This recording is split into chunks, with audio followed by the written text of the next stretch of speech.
দেশ ছেড়ে পালিয়েছে দুই মোস্ট ওয়ান্টেড, যেভাবে ভারতীয় সীমান্ত দিয়ে পালালো হাদিকে গুলি করা দুজন।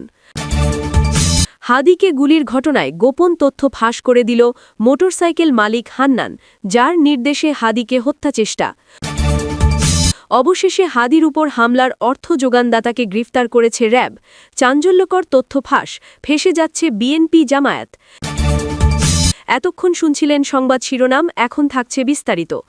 ইনকিলাব মঞ্চের মুখপাত্র শরীফ ওসমান হাদিকে গুলি করে হত্যাচেষ্টার ঘটনায় আরও তিনজনকে সন্দেহ করছে ঢাকা মহানগর গোয়েন্দা পুলিশ ডিবি। ওই তিনজন সাপোর্টিং টিমে ছিল। হাদিকে গুলির ঘটনার সিসিটিভি ফুটেজ দেখে সাপোর্টিং টিমের ৩ সন্ত্রাসীর গতিবিধি সন্দেহজনক মনে হয়েছে বলে জানিয়েছে ডিবি।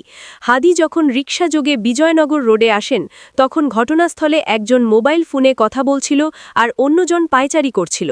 এর কিছুক্ষণ পরই হাদিকে গুলি করে পালিয়ে যায় সন্ত্রাসী ফয়সাল করিম মাসুদ। ওই সময় মোটরসাইকেলের চালকের আসনে ছিল আলমনীর। পুলিশ জানায়, 2 সন্ত্রাসীকে গ্রেফতার করার জন্য ডিবি ও র্যাবের 6টি টিম ঢাকাসহ সারা দেশে অভিযান চালাচ্ছে। রাতে ঝিনাইদহের শৈলকুপায় র্যাবের একটি টিম অভিযান চালিয়েও ফয়সালকে পায়নি। নিবিড় নজরদারিতে থাকার তথ্য জানানোর পরও আইনশৃঙ্খলা রক্ষাকারী বাহিনীগুলোর সদস্যদের চোখে যেন ধুলো দিয়ে দেশ ছেড়ে পালালো ইনকিলাব মঞ্চের মুখপাত্র শরীফ ওসমান হাদিকে হত্যাচেষ্টায় জড়িত প্রধান 2 সন্দেহভাজন। ধরতে অর্ধ কোটি টাকার পুরস্কার ঘোষণা, সীমান্তে সতর্কতা আর পাসপোর্ট ব্লক করার খবরের মধ্যেই মোস্ট ওয়ান্টেড 2 আততায়ী ফয়সাল করিম মাসুদ ওরফে দাউদ খান ও আলমগীরের দেশ ছাড়ার তথ্য মিলেছে। তদন্ত সংশ্লিষ্ট সূত্র এ দুজনের পালানোর বিষয়টি নিশ্চিত করলেও পুলিশের পক্ষ থেকে তা আনুষ্ঠানিকভাবে স্বীকার করা হয়নি। তদন্ত সংশ্লিষ্ট সূত্র বলছে, গত শনিবার গভীর রাতে ময়মনসিংহের সীমান্ত ঘেঁষা উপজেলা হালুয়াঘাটের একটি দুর্গম সীমান্ত পথ পাড়ি দিয়ে ভারতের মেঘালয় রাজ্যের পশ্চিম গারো পাহাড় জেলার একটি পৌরসভা এলাকার তুরায় পৌঁছে যায়। গতকাল পর্যন্ত তারা সেখানেই ছিল বলে জানা গেছে।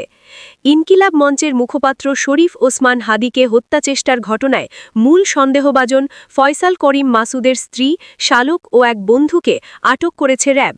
গতকাল তাদের ঢাকা ও নারায়ণগঞ্জ থেকে আটক করা হয়।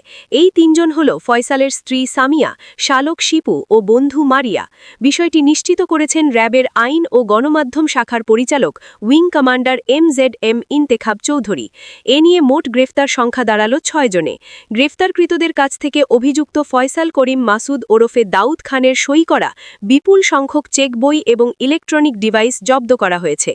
এদিকে হাদিকে হত্যাচেষ্টায় ব্যবহৃত মোটরসাইকেলের মালিক মোহাম্মদ আব্দুল হান্নানকে জিজ্ঞাসাবাদের জন্য 3 দিনের রিমান্ড মঞ্জুর করেছেন আদালত। শুনানি চলাকালীন আসামি হান্নান স্বীকার করেছেন বাইকটি তার, তবে তিনি বাইকটি শোরুমে বিক্রি করেছিলেন। শুনানি এক পর্যায়ে কথা বলতে আদালতের অনুমতি চান হান্নান। আদালত অনুমতি দিলে তিনি বলেন, আমি এ হুন্ডাটি মিরপুর মাজার রোড থেকে কিনেছিলাম, তবে হাতে সমস্যা হওয়ায় পরিবার থেকে বাইক চালাতে নিষেধ করেছিল। এজন্য বাসায় বাইকটি পড়েছিল। পড়ে থাকলে বাইকটি নষ্ট হয়ে যাবে ভেবে একটি শোরুমে বিক্রি করি এবং আমি নাম চেঞ্জ করে দিব বলেছিলাম। কিন্তু তারা 2 মাস আগে কল করেছিল, কিন্তু অসুস্থ থাকায় মালিকানা পরিবর্তন করার জন্য যেতে পারিনি। আমাকে গ্রেফতার করার পর র্যাবকে বলেছিলাম শোরুমে নিয়ে চলেন, তাহলে সব কিছু বেরিয়ে আসবে, কিন্তু তারা নিয়ে যায়নি। থানায় এসেও বলেছিলাম শোরুমে নিয়ে যেতে, তদন্ত করেন, সব বেরিয়ে যাবে। হাদির ওপর গুলি চালানো এই ফয়সাল করিম মাসুদের গ্রামের বাড়ি পটুয়াখালীর বাউফল উপজেলার কেশবপুর ইউনিয়নের 2 নম্বর ওয়ার্ডের কেশবপুর কলেজের পাশে। তার বাবার নাম হুমায়ুন কবির। বাউফলে বাড়ি হলেও প্রায় 35 বছর আগেই তারা গ্রাম ছেড়ে রাজধানীর মোহাম্মদপুর আদাবর এলাকার বাসিন্দা হন। বর্তমানে আদাবর থানার পিস কালচার হাউজিং সোসাইটির 9 নম্বর রোডের 41 নম্বর বাসায় ভাড়া থাকে। 2018 সালের জাতীয় সংসদ নির্বাচনে ঢাকা 12 আসনে আওয়ামী লীগের প্রার্থী আসাদুজ্জামান খান কামালের পক্ষে আসনভিত্তিক সমন্বয় কমিটির সদস্য ছিল সে। এরপরই 2019 সালে কার্যক্রম নিষিদ্ধ ছাত্রলীগের কেন্দ্রীয় কমিটিতে নাম আসে তার। ঢাকা মহানগর ছাত্রলীগের সহ-সভাপতি পদ পাওয়ার পর পুরো এলাকায় সে ত্রাসের রাজত্ব কায়েম করে। রিকশার গ্যারেজ থেকে জমি দখল, চাঁদাবাজি, অস্ত্রের মহড়া নিয়ন্ত্রণের জন্য তার আছে আলাদা বাহিনী। নিজের বাহিনীর সদস্যদের নিয়ে অস্ত্র হাতে মহড়া ও অস্ত্র উঁচিয়ে এলাকায় প্রকাশ্যে গুলি ছোড়ার একাধিক ভিডিও ভিডিও মানবজমিনের হাতে এসেছে। নাম প্রকাশে অনিচ্ছুক কয়েকজন স্থানীয় ব্যক্তি মানবজমিনকে বলেন, দেশের রাজনৈতিক পটপরিবর্তনের আগে এমন কোনো দিন নেই যেদিন এই ফয়সাল করিম মাসুদ ও তার লোকজন এলাকায় তাণ্ডব চালায়নি। কিছু না হতেই তারা ধারালো অস্ত্র নিয়ে চলে আসত, গুলি ছুটত। 5ই আগস্টের পর সে ভোল পাল্টে আবার বর্তমানে এলাকার প্রভাবশালীদের ছত্রছায়ায় আশ্রয় নিয়েছে। নবোদয় হাউজিংয়ে তাদের অফিসও রয়েছে। শুক্রবার যেদিন হাদিকে গুলি করা হয় সেদিন সকালেও ওই অফিসে যায় ফয়সাল। আর তার এসব কাণ্ডের সবসময়ের সঙ্গী আদাবরের স্বেচ্ছাসেবক লীগ নেতা কবির ওরফে দাঁত ভাঙা কবির। হাদিকে গুলি করার আগে যাকে হাদি কালচারাল সেন্টার অফিস রেকি করতে দেখা গেছে, ছাই রঙের জ্যাকেট, অফ হোয়াইট রঙের প্যান্ট ও চামড়ার জুতা পরে ফয়সালের পেছন পেছন লিফট থেকে নামেন। আদাবর এলাকার নবোদয় হাউজিং, শ্যামলী হাউজিং দ্বিতীয় প্রকল্প ও বেরিবাদ এলাকার ছিনতাইকারী ও কিশোর গ্যাং লিডার হিসাবেও সে পরিচিত। এছাড়াও দাঁত ভাঙা কবির আদাবর এলাকার যুব মহিলা লীগের সভাপত্নী রোজি জয়িতার আস্থাভাজন হিসাবে পরিচিত। এই রোজি জয়িতাও একসময় জাহাঙ্গীর কবির নানকের ঘনিষ্ঠ হিসাবে পরিচিত ছিলেন। কবির ছাড়াও আদাবর যুবলীগের রুবেল, আলমগীর, দীপু মোল্লা, আমিন সহ কয়েকজন সহযোগী রয়েছে ফয়সালের। হাদিকে গুলি করার সময় ওই আলমগীরই ফয়সালের সঙ্গে ছিল। সিসিটিভি ফুটেজ ও হাদির প্রচারণার বেশ কিছু ছবিতে ফয়সালের এসব সহযোগীদের দেখা গেছে। স্থানীয়রা বলেন, আদাবর এলাকার স্বেচ্ছাসেবক লীগ নেতা কাউসার মোল্লার একান্ত ঘনিষ্ঠ সহযোগী ছিলেন এই শুটার ফয়সাল। আর কাউসার মোল্লা আদাবর এলাকার আওয়ামী লীগ নেতা ইয়াসিন মোল্লার ছেলে, যিনি জাহাঙ্গীর কবির নানকের একান্ত ঘনিষ্ঠ বলে সকলেই জানে। 5ই আগস্টের পর ইয়াসিন মোল্লা এলাকা ছেড়ে পালিয়ে গেলে এদের দেখাভালের দায়িত্ব নেন নানকের এপিএস মাসুদুর রহমান বিপ্লব।